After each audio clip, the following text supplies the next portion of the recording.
Como lo primero que hicimos entonces fue considerar los relatos, en segundo lugar lo que vamos a hacer es considerar la interpretación apostólica. Vamos a considerar la interpretación apostólica de la pasión y de la resurrección. Entonces, en los evangelios tenemos el relato histórico de la crucifixión, de la muerte y de la resurrección. Pero en las epístolas, como pudimos ver en 2 Corintios 5:21, tenemos la interpretación apostólica de esos eventos. El acto de la cruz, como vimos anteriormente, es el acto redentor. Allí en la cruz, Dios redimió los pecados. Toda la historia bíblica camina hacia ese punto crucial, hacia ese punto central. El punto central entonces de la historia de redención es la muerte y resurrección de nuestro Señor Jesucristo. Todo el Antiguo Testamento con sus instituciones, oficios y servicios apuntaban hacia la cruz, y todo el Nuevo Testamento brota de la cruz y nos interpreta el acto de la cruz. Noten que el Nuevo Testamento es primero la narración de la cruz, pero luego en las epístolas la interpretación de la cruz. Porque fue en la cruz donde Dios manifestó la gloria completa de su ser, de sus atributos y de su obra. Entonces la cruz es el centro de la historia bíblica. Los apóstoles se acercan al evento de la cruz con suma reverencia y bajo inspiración del Espíritu Santo, abordan estos eventos desde tres líneas de argumento. Cuando leemos las cartas de los apóstoles, encontramos claramente tres líneas de argumentos con respecto a la muerte y resurrección de Jesucristo. En primer lugar, los apóstoles afirman la historicidad y la importancia de la cruz.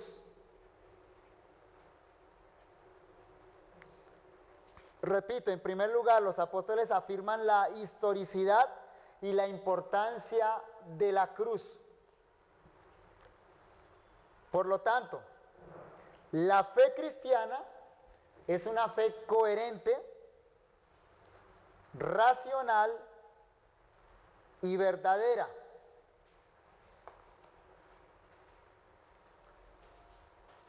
La fe cristiana es una fe coherente, racional y verdadera, basada en la intervención histórica y real de Dios en medio de los hombres.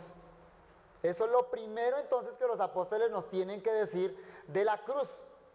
En segundo lugar, los apóstoles explican la trascendencia teológica de la cruz.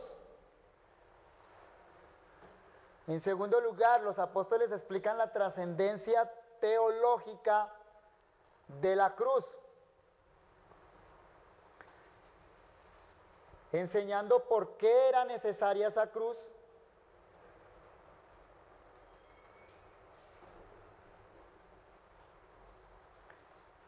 por lo tanto, la fe cristiana es una fe basada en las realidades acerca de quién es Dios y quién es el hombre. Y finalmente, en tercer lugar, los apóstoles afirman que la cruz es el punto de quiebre en la humanidad. Los apóstoles afirman que la cruz es el punto de quiebre en la humanidad. Es decir, la cruz hace la división entre los hombres. Porque lo que para unos es poder de Dios, para otros es locura. Lo que para unos es sabiduría de Dios, para otros es tropiezo. La fe cristiana entonces es una que proclama la necedad del hombre y la sabiduría de Dios. Y de acuerdo a Pablo, la sabiduría de Dios está plasmada en la cruz. La cruz es la manifestación clara y visible de la sabiduría de Dios. Entonces vamos a considerar estas tres vías de argumento apostólica. Primero, la proclamación histórica. Primera a los Corintios, capítulo 15, versículo 3. La proclamación histórica del evento de la cruz. Primera a los Corintios, capítulo 15, inicialmente el versículo 3.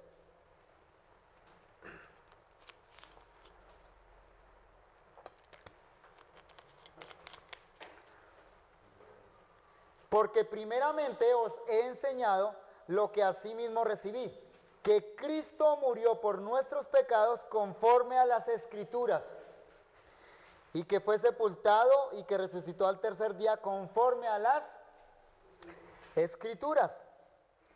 Este es el evangelio de Pablo. Es un evangelio que él ha estado predicando y es un evangelio que recibieron los corintios.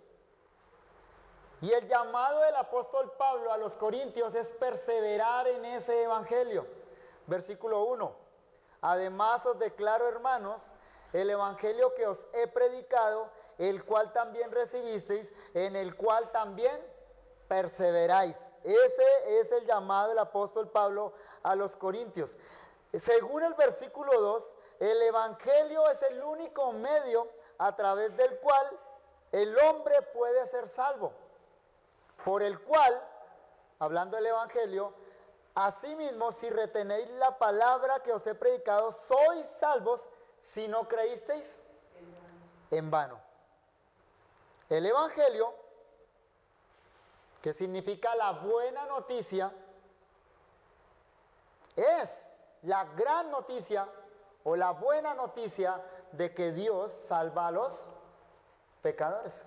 Pero el evangelio de Pablo, que es un evangelio que asegura que Dios ha provisto salvación para los hombres y que ya no es necesaria la condenación eterna, ese evangelio, que es una buena noticia, contiene malas noticias. Y la mayor de esas malas noticias está presentada en el versículo 3. Porque primeramente os he enseñado lo que asimismo recibí, que Cristo murió por nuestros pecados conforme a las Escrituras. Y observen muy bien que Pablo comienza el versículo diciendo porque primeramente os he enseñado. La palabra primeramente significa en primer lugar o en orden de importancia lo primero. Por lo tanto, entonces, lo más importante que Pablo tiene que decir acerca del evangelio. Pablo está diciendo que la parte fundamental en la proclamación del evangelio es el anuncio de la muerte de Cristo por nuestros pecados. Ojo, repito, es la parte fundamental, la parte más importante, pero no es el todo de la proclamación del evangelio. Eso es lo que Pablo entonces está afirmando allá. Ahora bien, este anuncio del evangelio no es un anuncio que Pablo inventó. Fue un anuncio que él recibió. En el versículo 1 dice, además, hermanos, os declaro, hermanos, el evangelio que os he predicado, el cual también recibisteis, en el cual también perseveráis. Donde literalmente leemos, porque os he entregado lo que también recibí. Así dice literalmente el texto griego. Repito, porque os he entregado lo que también recibí. O sea, Pablo no es el inventor del evangelio. Esta proclamación del evangelio no se la inventaron los apóstoles. No fue una conspiración apostólica. Este evangelio fue recibido. Y aquí en este pasaje, en este versículo 1, el apóstol usa dos verbos relacionados con la transmisión del mensaje evangélico, señalando principalmente que el evangelio no es invento humano, sino que el Evangelio lo recibieron los apóstoles de parte de Dios. El Evangelio tiene su origen en Dios. Gálatas capítulo 1, versículos 11 al 12. Gálatas 1, 11 y 12. Mas os hago saber, hermanos, que el Evangelio anunciado por mí no es según hombre, pues yo ni lo recibí ni lo aprendí de hombre alguno, sino por revelación de Jesucristo. Esto no fue un invento humano. Esto proviene directamente de Dios. Fue Cristo mismo, fue Jesús mismo, el Jesús resucitado, quien le encargó este mensaje a sus discípulos. Hechos capítulo 1, versículo 8. Hechos 1:8. Cristo mismo entonces se encarga de este mensaje a sus discípulos. Pablo además afirma que la muerte de Cristo fue según las Escrituras. Otra vez el versículo 3, ahí en 1 Corintios 15, versículo 3, porque primeramente os he enseñado lo que asimismo recibí, que Cristo murió por nuestros pecados conforme a las Escrituras. Clara referencia a las Escrituras del Antiguo Testamento. Es decir, la muerte de Cristo fue el cumplimiento de las profecías del Antiguo Testamento. Este evangelio ya estaba anunciado, ahora llegó el cumplimiento de ese evangelio con la muerte y resurrección de Jesucristo. La fe cristiana tiene esa certeza, que el evangelio tiene un origen divino y que es conforme a las Escrituras, es decir, fue profetizado y ahora cumplido con Jesucristo. Pero además, la resurrección nos demuestra que esta no fue la muerte de otro hombre más, sino del Cristo prometido, el Salvador del mundo. Por eso, además de anunciar la muerte de Cristo, el Evangelio anuncia la resurrección de Cristo. Observen versículos 5, versículos 4 y versículos, o mejor, desde el 4 hasta el 8. Dice, y que fue sepultado y que resucitó al tercer día conforme a las Escrituras. Otra vez, la resurrección es conforme a las Escrituras, y que apareció a Cefas y después a los 12, después apareció a más de 500 hermanos a la vez, de los cuales muchos viven aún y otros ya duermen. Después apareció a Jacobo, después a todos los apóstoles, y al último de todos, como a un abortivo, me apareció a mí. Entonces, el anuncio del Evangelio comprende el anuncio de la muerte de Cristo por los pecados, pero también el anuncio de la resurrección de Cristo. La evidencia de la muerte es la sepultura. La evidencia de la resurrección son las apariciones. Entonces Pablo aquí junta anuncio con evidencias. ¿Cómo sabemos que Cristo murió? Porque fue sepultado. Y los judíos se tomaron todo el cuidado suficiente para garantizar que así fue. Colocaron una guardia romana, colocaron un sello, allá estaba el cuerpo de Jesús. ¿Y cuál es la evidencia de la resurrección? Pues la evidencia de la resurrección son todas estas apariciones que enumera el apóstol Pablo. Que un solo hombre hubiera dicho que Cristo resucitó sería sospechoso. Que varios dijeran que resucitó sería hasta cierto punto sospechoso. Pero que en varias ocasiones, en diferentes circunstancias, se apareció a muchos hombres, da una evidencia más segura de que eso fue así. Pero que en alguna ocasión se apareció a más de 500 y que los 500 todos vieron la misma alucinación, como dicen algunos que niegan la resurrección, eso no tiene fundamento en ninguna experiencia humana. Entonces Pablo por eso nos coloca ahí la sucesión de las apariciones de Cristo. Entonces en los versículos 5 al 10 nos da una larga lista de testigos de la resurrección, y eso le da calidad histórica a la predicación apostólica, pero también le da certeza a la fe de los cristianos. El apóstol Pablo no solo está seguro de que está predicando algo histórico, verídico. Pablo quiere que cada uno de los que creen el Evangelio sepan que su fe se fundamenta en hechos reales.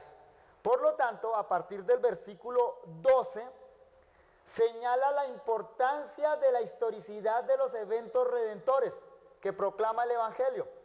Observen, por favor, el versículo 12 en adelante. Pero si se predica de Cristo que resucitó de los muertos, ¿cómo dicen algunos entre vosotros que no hay resurrección de los muertos? Porque si no hay resurrección de muertos, tampoco Cristo resucitó.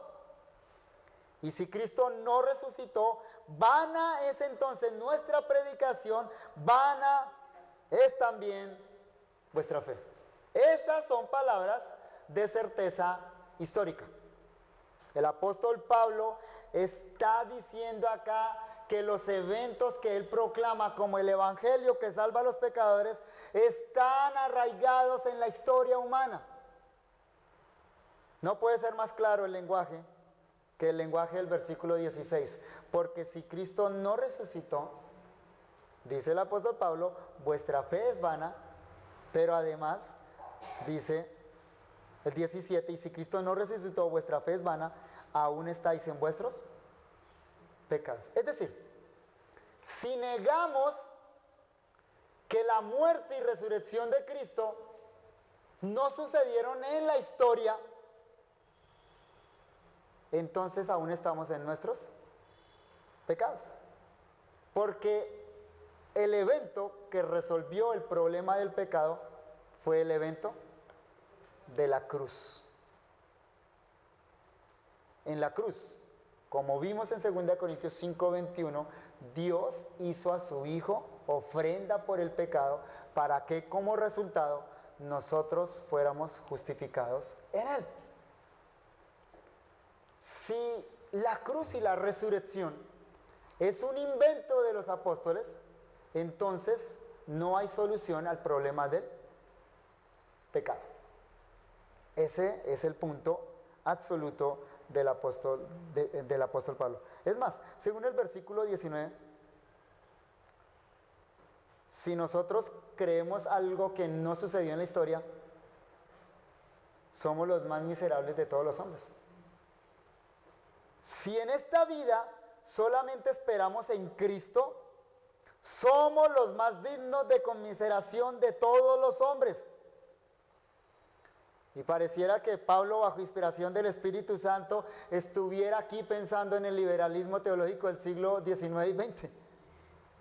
¿Por qué digo esto? Porque el liberalismo teológico habla del Jesús histórico y del Cristo de la fe, como dos cosas diferentes. Una cosa es el Jesús histórico del cual nada sabemos, tal vez quizá que dijo Abba, más no, pero fue un personaje normal, común y corriente que murió, no más. Pero el Cristo de la fe fue el invento de los apóstoles, fue una conspiración apostólica. Los apóstoles se pusieron de acuerdo para engañar al mundo entero diciendo que ese Jesús que murió, resucitó y que con eso dio evidencia de ser el verdadero Mesías. Ese es el lenguaje del liberalismo teológico. Y observe muy bien cómo Pablo dice, si en esta vida, versículo 19, si en esta vida solamente esperamos en Cristo, previendo el lenguaje de la teología liberal. Porque para la teología liberal, repito, Cristo es el Cristo de la fe, el Cristo que inventó la fe cristiana. Y Pablo nos dice, si solo esperamos en Cristo, en un Cristo que es producto de la ficción humana, entonces somos los más dignos de conmiseración de todos los hombres. Qué miseria en esos púlpitos que niegan la historicidad de Jesucristo. Pero nosotros no hemos fundamentado nuestra fe en eso. La fe cristiana es la siguiente. Versículo 21, versículos 20 al 22. Mas ahora Cristo ha resucitado de los muertos, primicias de los que durmieron es hecho. porque por cuanto la muerte entró por un hombre, también por un hombre la resurrección de los muertos. Porque así como en Adán todos mueren, también en Cristo todos serán vivificados. Si Adán fue un personaje histórico, entonces Cristo también fue un personaje histórico. De manera que, en primer lugar, los escritores del Nuevo Testamento están interesados en dar las evidencias históricas de la vida, muerte y resurrección de nuestro Señor Jesucristo. La fe cristiana no tiene como fundamento la imaginación humana, sino el propósito eterno de Dios, plasmado inicialmente en el Antiguo Testamento como una promesa, profecía, y hecho realidad en la historia con la vida y obra de nuestro Señor Jesucristo. El cristiano tiene una fe inteligente, arraigada en la historia. Ese es el fundamento de nuestra bienaventurada esperanza. No creemos en hechos ficticios, sino en reales, hechos reales. Y nuestra esperanza futura es también en hechos reales. La fe cristiana no es una panacea para el dolor, no es una aspirina para el dolor, no es darse una palmadita acá en la espalda, tranquilo que todo va a estar bien, aunque no sé si sí. La fe cristiana sabe que todo va a estar bien. Porque así como Dios intervino en la historia con Cristo, va a volver a intervenir en la historia en un futuro escatológico cercano. Y hay varios textos del Nuevo Testamento que nos dan la interpretación teológica del evento de la cruz. Vamos a comenzar con Gálatas capítulo 3, versículo 13. Y tal vez sea oportuno unas palabras antes de continuar. Cuando digo interpretación teológica, de pronto puede darse a malos entendidos. Interpretación teológica no quiere decir que los apóstoles vieron la cruz y se les ocurrió decir cualquier cosa. No, interpretación teológica del evento de la cruz quiere decir, primero, que ellos miran el evento de la cruz y ven lo que realmente sucedió allá. Ven que el evento de la cruz es un evento que va más allá de lo que ven nuestros ojos y que allá estaba sucediendo algo con relación a Dios y los pecados de los hombres. Por eso utilizamos el término teológico. Entonces, ¿qué es lo que pasa allí en la cruz? No pasa simplemente un evento histórico, sino que sucede algo con relación a Dios y los hombres. Y en segundo lugar, la interpretación que hacen los apóstoles del evento de la cruz es bajo la inspiración del Espíritu Santo. O sea que la interpretación divina de lo que sucedió en la cruz. Gálatas capítulo 3, versículo 13. Cristo nos redimió de la maldición de la ley, hecho por nosotros maldición, porque está escrito: maldito todo el que es colgado en un madero. Entonces, la proclamación histórica de la cruz no es el todo. Hay gente que cree en la historia de la cruz, pero eso no significa que tienen una fe salvífica. Aceptar la historicidad del evento de la cruz no implica la fe que salva. Entonces, la historia de la cruz no es el todo. De hecho, la historia humana está llena de informes históricos y la historia humana se construye sobre eventos históricos, pero en ningún sentido esos eventos históricos humanos son un evangelio o son una buena noticia para nosotros hoy, aquí. Generalmente los hechos de la historia se quedan en el pasado, ¿cierto? Y simplemente los encontramos en los libros de historia. Un hombre puede estudiar la historia para alimentar el intelecto, pero no como asuntos que tienen que ver con él particularmente. Esa es la manera como estudiamos la historia normal, la historia natural. Cuando usted estudia, por ejemplo, la historia de la llegada de Colón a América, ¿usted piensa en cómo eso lo afecta a usted hoy en día? Tal vez de pronto diciendo sí, estaríamos mejor si no hubieran llegado los españoles, ¿cierto? Pero esa historia tiene que ver con usted ahorita, cambia su vida, conocer esa historia. Generalmente no leemos la historia de esa manera, la leemos como en los libros y como que se quedó en el pasado. Y bueno, y realmente la historia humana es así. Sin embargo, cuando hablamos del Evangelio, no estamos hablando de ese tipo de historia. Claro, como dije antes en la hora anterior, el Evangelio es historia, porque cuenta eventos reales, pero no es el tipo de historia que estamos acostumbrados a leer, algo que está en los libros y algo que no tiene que ver nada con mi vida aquí. No cambia mi vida, no determina mi vida, no cambia mi futuro. Por eso es importante entender que lo que encontramos en la Biblia es una historia, pero es más allá que una historia. Y no sabría qué término utilizar para eso, pero tal vez podríamos decir que es suprahistoria, como para encontrar un término, no pensando en lo que dice la teología liberal, que es metahistoria, o sea, historia no real, sino historia que está por allá en algo etéreo, sino pensando que esta historia de la cruz es una historia que trasciende los siglos. Lo que sucedió en la cruz tiene que ver conmigo hoy. El evento de la cruz es el evento que confronta a cada ser humano que pasa sobre la tierra. Es decir, es una historia, el Evangelio es una historia, son unos eventos históricos, pero que tienen que ver con realidades trascendentes.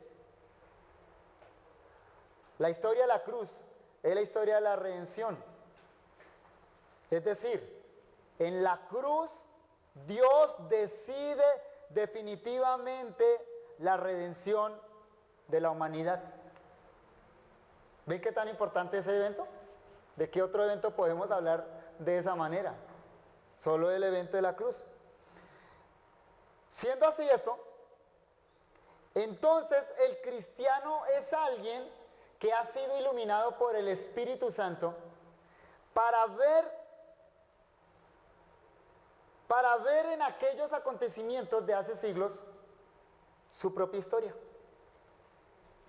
La cruz es nuestra propia historia. El cristiano ve la cruz no solo como un evento histórico, sino también como la obra de Dios para su propia salvación. Cristo no es un crucificado para el cristiano. Cristo es el crucificado para el cristiano.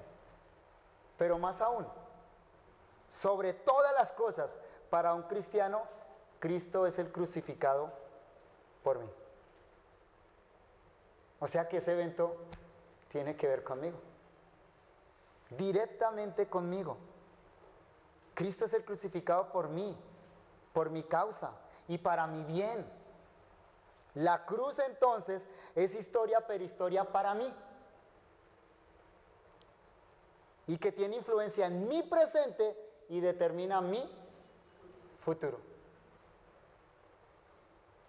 Y escuchen el lenguaje de Pablo: con Cristo estoy juntamente crucificado, y ya no vivo yo, mas vive Cristo en mí. Y lo que ahora vivo en la carne, lo vivo en la fe del Hijo de Dios, el cual me amó y se entregó por mí. ¿Notan el lenguaje del apóstol Pablo? Cuando él mira la cruz, se ve a sí mismo en la cruz. Pero ahora que se ve a él, no se ve a él, sino ve ¿a quién? A sí mismo. Una de las palabras más maravillosas del Evangelio, en mi concepto, es una palabra egoísta. Es la palabra me o a mí. Es decir, ¿quién es Cristo?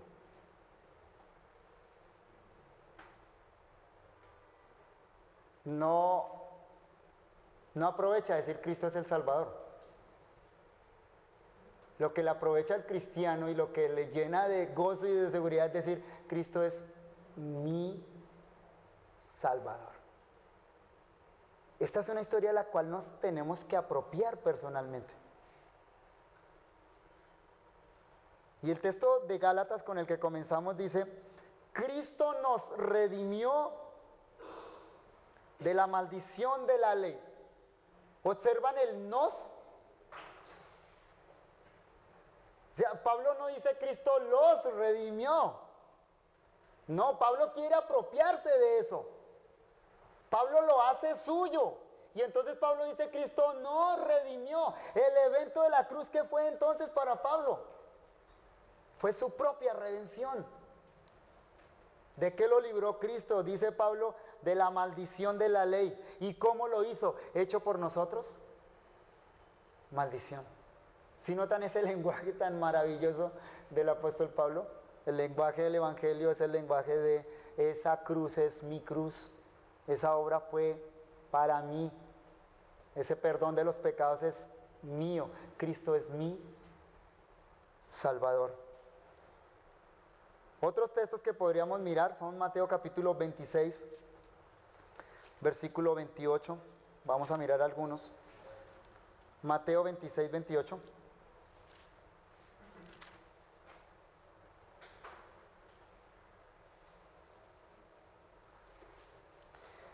Y observen cómo nuestro Señor Jesucristo, Él mismo, interpreta lo que va a suceder en la cruz. Les da entendimiento a los apóstoles de lo que va a suceder en la cruz. Dice Mateo 26, 28, porque esto es mi sangre del nuevo pacto, que por muchos es derramada para remisión de los pecados. ¿Qué fue lo que sucedió en la cruz en términos de Jesucristo? Él dice, esto es mi sangre del nuevo pacto. Esa copa representa la sangre del nuevo pacto. Y la sangre del nuevo pacto es derramada para remisión de los pecados. Entonces, en la cruz, ¿qué sucedió? En la cruz sucedió la redención de los pecados. Si no hay cruz, no hay redención de pecados. Pero el anuncio glorioso de Jesucristo es que en ese derramamiento de sangre hay remisión de pecados. Romanos capítulo 4, versículo 25. Romanos 4, 25.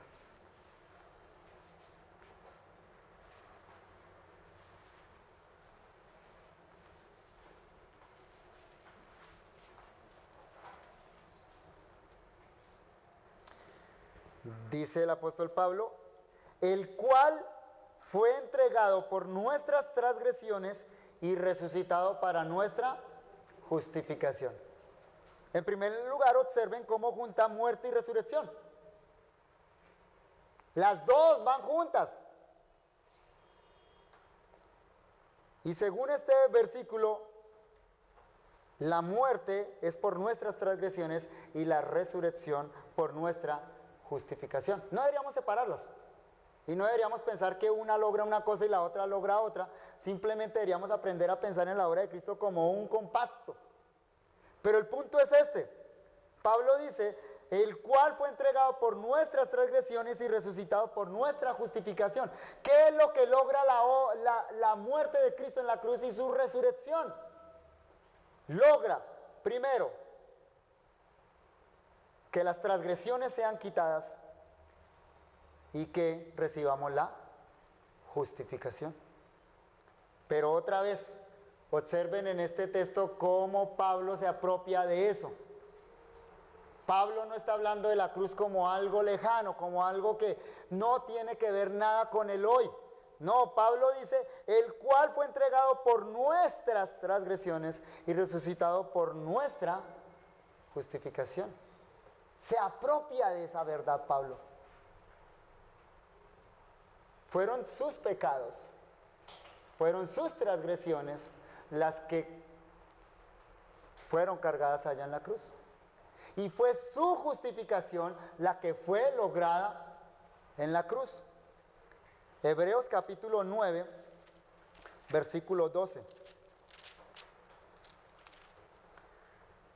Hebreos capítulo 9,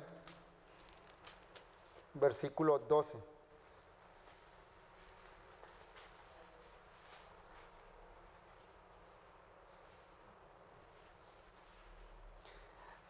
Y este texto es como abrir el telón de lo que en realidad sucedió en la cruz. En otras palabras, es como si este texto trascendiera de lo que se veía simplemente a nivel natural en la cruz. Un crucificado y quita el telón y nos deja ver por detrás de lo que está sucediendo allá. Y no por sangre de machos cabríos ni de becerros, sino por su propia sangre, entró una vez y para siempre en el lugar santísimo, habiendo obtenido eterna redención. ¿Qué observaron las personas que estaban al lado de la cruz? ¿Qué fue lo que ellos vieron? Con sus ojos naturales simplemente vieron a un moribundo, a un pobre hombre maltratado, simplemente vieron a alguien impotente, vieron a un judío ser masacrado, vieron a un hombre que murió. Eso fue lo que vieron los ojos naturales. Pero el autor de Hebreos corre el velo y nos deja ver realmente lo que sucede detrás de este evento. Y es un lenguaje, y este es el lenguaje de la fe, y esto es lo que debe aprender a ver la fe. Lo que sucedió fue que Cristo toma su propio sacrificio, toma su propia sangre, la lleva al trono celestial y la ofrece para redención de los pecados. Y yo no creo que esto sea ficción. No sé cómo sucedió y no sé cómo explicarlo, pero yo creo que Hebreos está hablando de un evento real que sucedió allá. Si tuviéramos los ojos de la fe que nos permitieran ver lo que sucedió en ese momento, veríamos lo que Hebreos está diciendo. En realidad, Cristo asciende al trono celestial, lleva su sacrificio y es aceptado. Eso fue lo que sucedió allí en la cruz. Hebreos capítulo 10, versículo 10.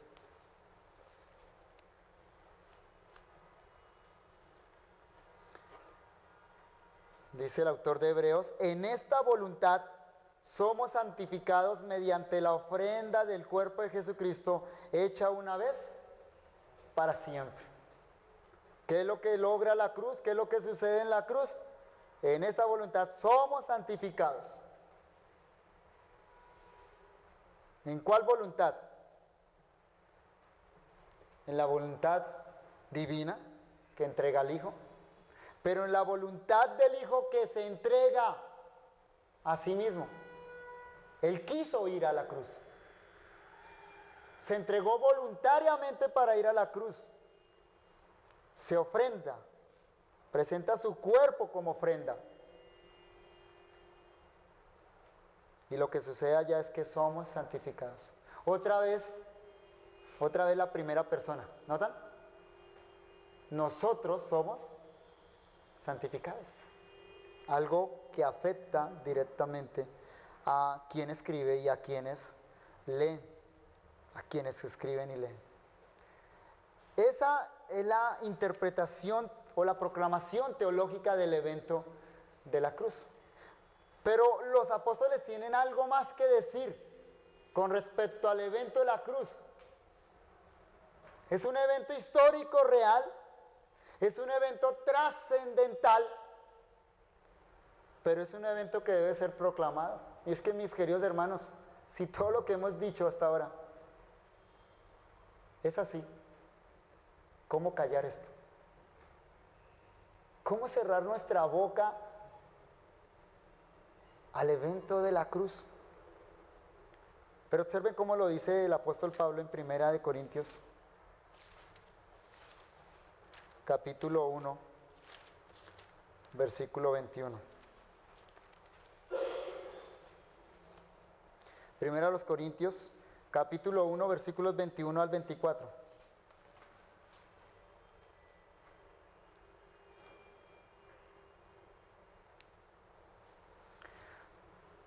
Leo.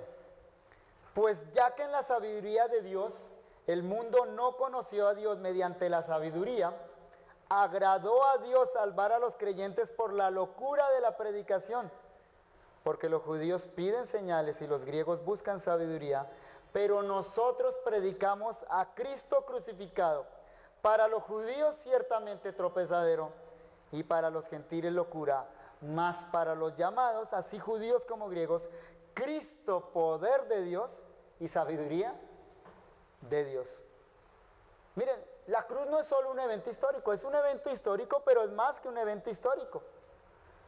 Es un evento trascendental. Allí Dios soluciona el problema de la humanidad. Pero también la cruz es el evento que divide la historia en dos y que divide la humanidad en dos. Pablo aquí ve a la humanidad dividida en dos grupos. Aquellos que creen el mensaje de la cruz y aquellos que no creen el mensaje de la cruz. A partir de la proclamación del Evangelio, el mundo ha llegado a estar dividido. Hay unos que aceptan la sabiduría divina y otros que aceptan la sabiduría humana. Observe cómo comienza el versículo 21. Pues ya que en la sabiduría de Dios el mundo no conoció a Dios mediante la sabiduría, agradó a Dios salvar a los creyentes por la locura de la predicación. ¿Predicar el Evangelio es locura? Claro que sí. El Evangelio va en contra de todo lo que el hombre piensa naturalmente. Pero es a través de esa locura que Dios salva. Y tal vez seamos locos porque vemos cosas que otros no ven. Pero es Dios el que nos capacitó por la fe para ver esas cosas que sucedieron en la cruz. De manera que la predicación del Evangelio es locura para el mundo. Sin embargo, es nuestro deber proclamar ese Evangelio. Porque solo a través del Evangelio es que el hombre puede ser salvo. Y seguramente cuando proclamamos el Evangelio, algunos creerán y otros no van a creer. Pero es nuestro deber predicar el Evangelio. Es nuestro deber que cada persona que se cruza en nuestro camino se sienta confrontado por la cruz de Cristo. Que entiendan que ese evento de hace 2000 años tiene que ver con su vida. Y que de la decisión que tomen frente a la predicación del Evangelio determina su futuro. Porque Pablo dice que para algunos la cruz es tropezadero, para otros es locura. Sin embargo, para nosotros, los llamados, dice Pablo, así judíos como griegos, el Evangelio es poder de Dios y sabiduría de Dios. Y como para que no nos llenemos de orgullo y no nos sobreexaltemos, observen muy bien cómo le llama Pablo a aquellos que creen el Evangelio. Le llama, el término que utiliza es los llamados. Es decir, creemos porque Dios nos llamó. Solo por misericordia y gracia de Dios. El encuentro con la cruz es el encuentro con la eternidad.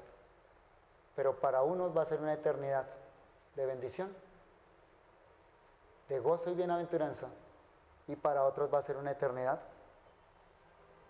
de condenación, de dolor y de miseria. Por eso debemos proclamar el Evangelio de la cruz. Oremos. Señor, gracias.